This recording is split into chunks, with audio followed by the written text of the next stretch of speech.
გინდა შენი EPV დრონი DJI-სავით გაჩერდეს? მაშინ მომყევი და ერთად გავაკეთოთ ეს altitude-ის და პოზიციის hold-ი, რომელიც Betaflight-ის 25.12 ვერსიაში დაემატა. ამ ყველაფერისთვის დაგჭირდება GPS-ი, რომელსაც ემათი ტიპის ჩიპი აქვს. ეს ვიდეო არის მხოლოდ უკომპასო GPS-ებისთვის, ასევე რომელსაც კომპასი აქვს, იმათზეც იმუშავებს უპრობლემოდ. დავიწყოთ. პირველ რიგში შევდივართ Betaflight-ში, გადავდივართ OSD tab-ში და ვრთავთ throttle-ის პოზიციას, როგორც ფოტოზეა.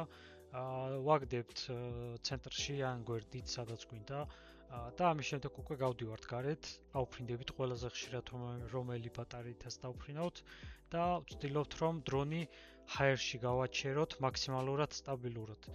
სწორედ ეს მაჩვენებელი იქნება ჩვენთვის მნიშვნელოვანი რომ სეტინგები გავწევთ. გავფრთხილებთ რომ ეს ყველაფერი წაგიშლით მთლიან Betaflight-ის სეტინგებს და ასე შემდეგ, ყველა სეტინგს რაც კი ქონდათ დაყენებული, ეს გაითვალისწინეთ, რამე თუ აგერევათ, ჩემი ბრალი არ იქნება. უბრალოდ ეს ამის გარეშე არ გამოდის ეს ყველაფერი. პირველ რიგში შევდივართ Betaflight-ში, შემდეგ CLI-ში გადავდივართ და გადასვლის შემდეგ ვწერთ dump alls. აი ზუსტად ესე როგორც აქ ვწერ. ეს ყველაფერი გვეხმარება იმაში, რომ მთელი Betaflight-ის კონფიგურაციები და ასე შემდეგ დავიმახსოვროთ და შევინახოთ ერთფაილად. ეს გამოგვადგება შემდეგ ამ ფაილებს აღდგენისთვის, სრული setup-ისთვის, ასე ვთქვათ, თუ არ მოგვეწონება ეს პოზიციის და altitude-ის hold-ი. გაითვალისწინეთ, რომ ახალი Betaflight-ის დაყენებისას გვეშლება მთლიანი Betaflight-ი, რაც ჰქონდა პიდები და ასე შემდეგ.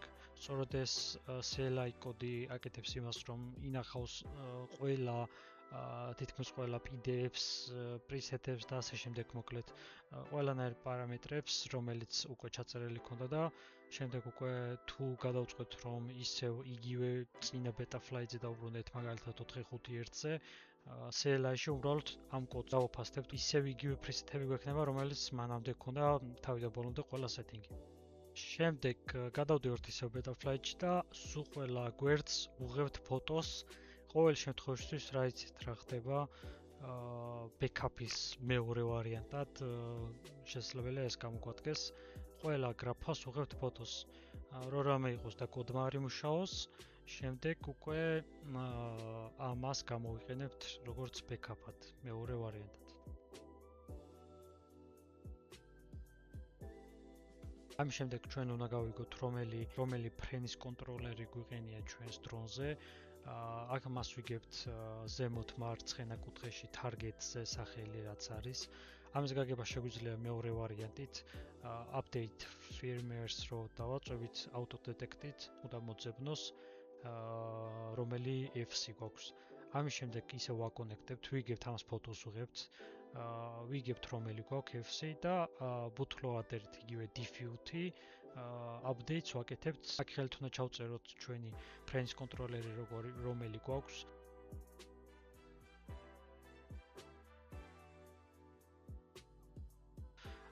Enable expert mode უნდა ჩავრთოთ და full chip eraser-ი მოვნიშნოთ. ამის შემდეგ აქ ვაწვევით other option-ებში alt holds და პოზიციის hold-ი უნდა ვირჩიოთ და ხელით უნდა დავამატოთ. ამის შემდეგ უკვე online-დან გადმოწერა პროგრამის.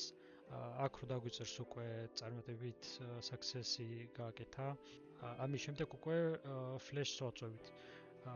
erasing-ს რო დაგვიწერს უკვე შლის მთლიან პროგრამას. და აქედან უნდა გავითვალისწინოთ ის, რომ არ უნდა გამოვერთოთ არავითარ შემთხვევაში USB, თორემ შემდეგ უკვე პრობლემები გვექნება დაყენებისას. Flashing-ს რო დაგვიწერს უკვე იწერება პროგრამა, დაველოდებით ბოლომდე სანამ არ გამწვანდება ყველაფერი.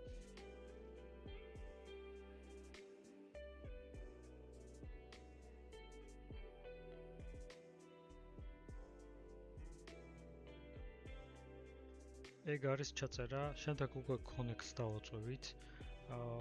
აქედან უკვე დაგჭირდება ჩვენ ახალი Betaflight-ი, რომელიც გახლავთ აპლიკაცია ჯერჯერობით, პროგრამაც მალე იქნება წესდარიგით. შევდივართ ამ საიტზე. და ვაკონექტებთ ჩვენ UART ports ასე როგორც აქ არის. ჩემ შემთხვევაში IO მაქვს შეერთებული all-in-one-ი ასე რომ ვთქვათ.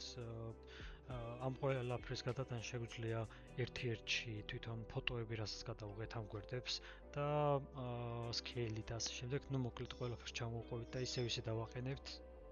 აქედან უკვე გადავდივართ GPS-ის tabში და ვთავთ ზუსტად ესე როგორც აქ არის ფოტოზე.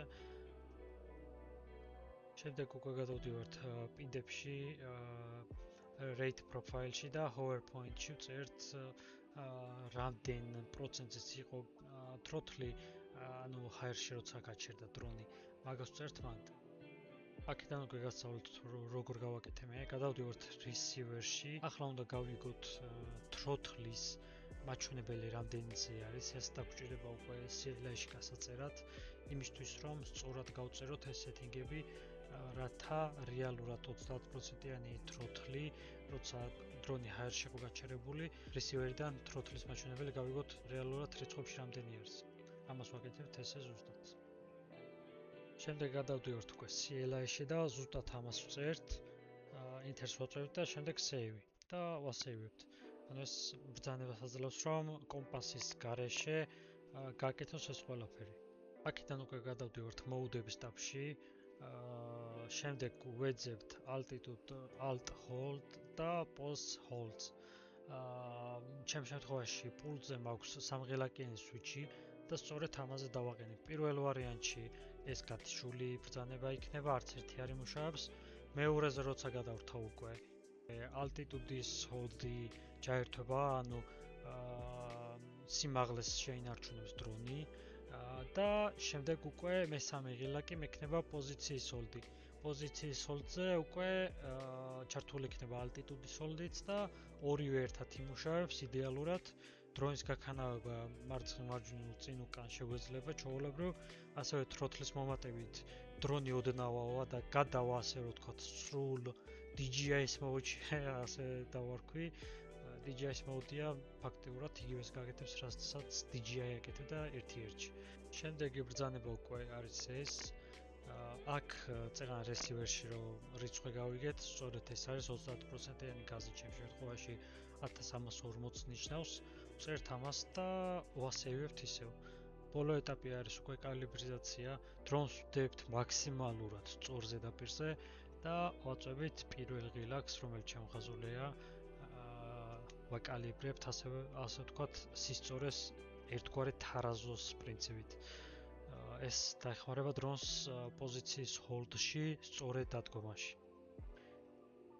მოკლედ ეს იყო სულ. გილოცავთ თუ გამოგივიძეთ ყველაფერი. თუ არა, ჩაუჯექით ვიდეოს ხელახლა და არაფერი არ გამოგრჩეთ.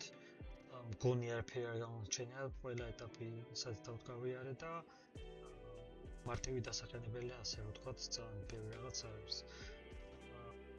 გილოცავთ კიდევ ერთხელ, DJI-ის დრონი შეიძინეთ FPV-სთან ერთად. ძალიან გამოსადეგი ფუნქცია არის ერთგვარად ამ ზამთარში 3 წუთიდან დაახლოებით 15 წუთამდე გავზარდე ფრენის ხანგრძლივობა იმის გათვალისწინებით, რომ ხელებს ვითბობდი, გავაჩერებდი დრონს, ხელს გავითბობდი და გავაგზავნებდი ისევ ტარებას. და ასე შემდეგ. შეგვიძლია ეს ყველაფერი დრონის გათიშვის გარეშე გავაკეთოთ უკვე და საკმაოდ გამოსადეგი ფუნქცია არის, რომელსაც უკვე კაი ხატი ველოდები და კარგი არის რომ დახვეწეს. რა თქმა უნდა, სამომავლოდაც დაიხვეწება ბევრად კარგად. ეს მაინც პირველი ვერსია არის ამის ოფიციალური, რაც გამოვიდა. მოკლედ მადლობა ყურადღებისთვის და იმედი მაქვს დაგეხმართ ამ ვიდეოთი. ყველაზე მთავარი ამდენი ვირტუალი და ერთი არხი გამოიწერე.